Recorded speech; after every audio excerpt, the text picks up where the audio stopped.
ഒരു കുഴപ്പമുണ്ടാവില്ല. അവനെനിക്ക് ഞങ്ങൾക്ക് ആകെയുള്ള അനിയനാ. നിങ്ങൾ സഹായിക്കണം ഞങ്ങളുടെ അനിയനെ.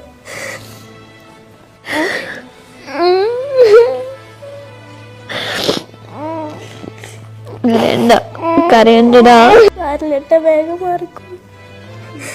നിങ്ങള് സഹായിക്കണം ഉണ്ണീനെ. പഠിച്ചവന് കൊടുത്തിട്ട് നിങ്ങള് സഹായിക്കണം. കളിക്കാൻ ആരുമില്ലക്ക്. ഇന്ന് വരിക ഞങ്ങളുടെ ഉണ്ണീനെ രക്ഷിക്കണം. അവർക്ക് സ്കൂൾക്ക് മദ്രസയ്ക്കൊന്നും പോകാൻ പറ്റണില്ല.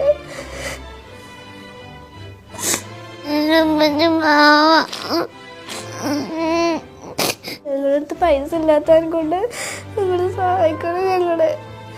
അസ്സലാമു അലൈക്കും. സഹായിക്കണം എല്ലാവരും.